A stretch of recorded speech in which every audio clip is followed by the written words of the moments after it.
Maintenant, laissez-moi vous ramener là où tout a commencé. Je n'aurais jamais cru être le genre de femme à remettre en question son mariage, encore moins à le trahir. J'étais mariée à Paul, un homme bon sous tous les angles. Il était aimant, travailleur, le genre d'époux dont beaucoup de femmes rêvaient, mais parfois, même un bon mariage peut sembler ordinaire. Tout a commencé par une pensée anodine. Un soir, alors que je faisais défiler mon fil d'actualité, je suis tombée sur un article intitulé « La taille compte-t-elle vraiment ?» C'était du pur clickbait, bien sûr, mais la curiosité a pris le dessus. En le lisant, je n'ai pas pu m'empêcher de me questionner sur ma propre vie. Paul et moi étions ensemble depuis 10 ans. Notre intimité était régulière, mais jamais renversante. Il était moyen, dans tous les sens du terme. Rassurant, prévisible, et oui, moyen en taille aussi. Je ne m'étais jamais souciée de cela. Du moins, c'est ce que je pensais. Mais cet article a planté une graine dans mon esprit. Je n'étais ni malheureuse, ni insatisfaite. C'était l'ignorance qui me troublait. Et si la taille comptait vraiment ? Et si je passais à côté de quelque chose d'extraordinaire ? Pendant des semaines, cette pensée a mijoté dans mon esprit. Ce n'était pas quelque chose dont je pouvais parler à Paul. Comment dire à son mari qu'on se demande ce qu'il y a ailleurs ? La culpabilité m'étouffait, mais la curiosité était plus forte. Une nuit, après que Paul soit allé se coucher, je me suis surprise à googler des choses auxquelles je n'avais jamais pensé.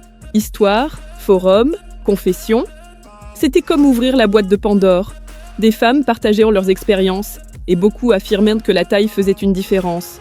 J'étais partagée entre l'excitation et la culpabilité. Était-ce mal de me poser la question ? Finalement, me questionner ne suffisait plus. Je me suis dit que c'était uniquement pour des recherches, juste pour satisfaire ma curiosité. Alors, j'ai créé un profil sur un site de rencontre, sous un faux nom. Pas de photos, juste une description vague de ce que je recherchais. Les messages ont afflué immédiatement. Des hommes de tous horizons m'envoyaient des photos et des présentations audacieuses. Certains étaient vulgaires, d'autres charmants. Mais j'avais un seul critère. Je voulais quelqu'un qui correspondait à ma curiosité. Puis, je l'ai trouvé, Jake. Un homme d'une trentaine d'années, au sourire confiant et au physique attirant. Ses messages étaient à la fois flirteurs et respectueux. Il ne cachait pas qu'il correspondait exactement à ce que je cherchais. C'était de la folie, me suis-je dit, alors que nous échangions des messages tard dans la nuit. Il habitait à 1 heure de route et semblait sincèrement intéressé à l'idée de me rencontrer. Il ne me pressait pas, ne me faisait pas me sentir coupable.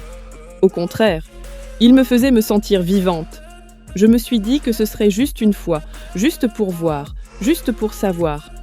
Mais ce que je ne savais pas, c'est que cette seule décision allait me faire plonger dans quelque chose que je ne pourrais plus contrôler. Je sentais mon cœur battre la chamade, alors que je me préparais cet après-midi-là. Paul était au travail, et je lui avais dit que j'allais voir une vieille amie pour un café. Ce n'était pas totalement un mensonge. J'allais bien rencontrer quelqu'un, et je prendrais certainement un café avant de rentrer. Jake et moi avions convenu de nous voir dans un petit hôtel en dehors de la ville. Pas un endroit miteux, mais rien de luxueux non plus, juste assez anonyme pour garder mon secret. Lorsque je suis arrivée, Jake m'attendait déjà dans le hall. Il était plus grand que je ne l'avais imaginé, avec des épaules larges et un sourire désarmant. « Tu es venue », dit-il, sa voix chaude et assurée. J'ai hoché la tête, trop nerveuse pour parler. Mon esprit me criait de faire demi-tour, mais mon corps restait figé, attiré par lui d'une façon que je ne pouvais pas expliquer. Nous ne perdîmes pas de temps. Jake avait déjà réservé une chambre. En entrant, une vague de culpabilité m'a envahi. Mon alliance me semblait lourde, un rappel silencieux des vœux que j'étais sur le point de briser. « C'est ta dernière chance de faire marche arrière », dit-il, en cherchant mon regard. J'ai hésité, mais seulement un instant. « Je le veux », ai-je murmuré, comme si le dire plus fort rendrait cela plus réel. Ce qui s'est passé ensuite a changé ma vie à jamais. Je tiens à remercier tous ceux qui soutiennent mon écriture. Si cette histoire vous intrigue, n'oubliez pas de vous abonner pour en découvrir d'autres.